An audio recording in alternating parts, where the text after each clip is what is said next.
So, there's just this kind of, again, a recurring theme here, whether it's hiring a securities attorney or getting your asset planning done. A lot of times I think we tend to procrastinate. And that's one of the things that I really just wanted to bring you on and encourage to everybody. I mean, it's too late. When it's too late, it's too late. Let me tell you something about procrastination. Yeah. One of the biggest lessons I learned was about a year and a half ago. I got really sick. And I had procrastinated doing some stuff. And luckily, I didn't get hit by a bus and die. I kind of went through a rough, 6 to 8 to 10 months.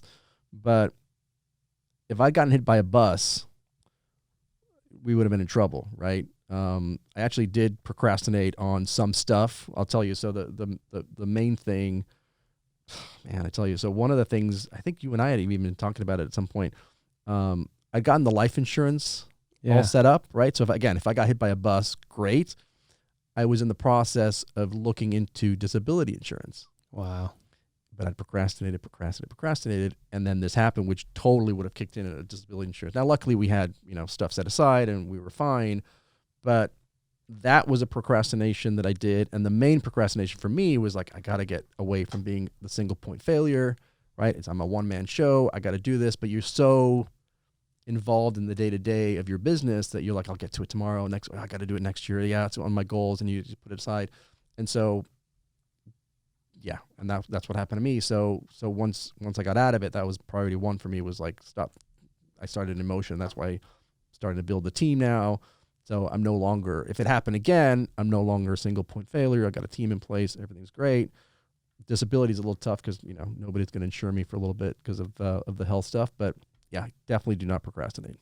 Yeah. And I think, it's just human nature. We're so busy. We're focused on what we think is important. But back to the one thing, like sometimes we just got to stop, slow down, and make sure that we've got this stuff in order. And nobody wants to stop and do their trust planning and, sit down with an attorney or paying it. I don't mean anything bad, but we don't want to, we don't want to spend $1,000 on attorney's fees. Like we'll just deal with that later. And we always think that nothing's ever going to happen to us, but the reality is we just don't know when it's going to happen. And I like what you do, I try and do this. I do this solo, and just because we have little kids and stuff. I mean, I know you and Kara get away a lot for these retreats, and I think getting away from whatever environment you're in, you're so involved in your business or your job, or your family, or just your thing.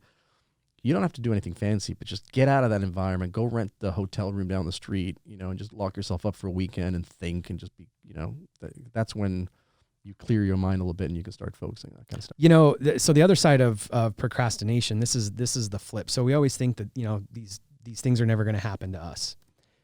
Talk to my listener that thinks, okay, well, yeah, Mauricio can, quit his job. He must have been independently wealthy. Oh my God. Are you kidding me? Yeah. So, I mean, anybody can set their mind to a certain goal like you did when you left the law firm, and just kind of talk to me about the mental process through that. The way I survived I did it for 6 months, is I sold my car, and I'm not recommending this at all. I cashed out my 401k. I paid the penalties. I paid the tax. It was just gnarly, but that's how I had the dough to go to. I went to Chile for 2 months.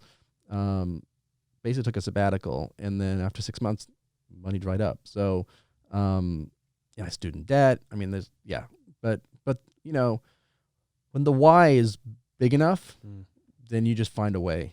And I'm guilty of that. I mean, the amount of excuses I give myself is obscene, right? Even today I'm here in your neck of the woods to come see my naturopath, and I haven't done anything that she told me to do, right? I was supposed to do. I'm like, oh yeah, I didn't do it. I'm like, yeah.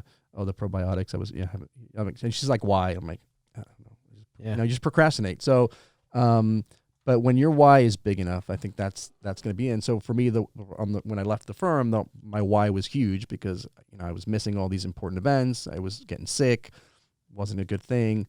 And then my why, again when I got sick, it's like realizing I got a wife and kids and two daughters. I can't make that happen again.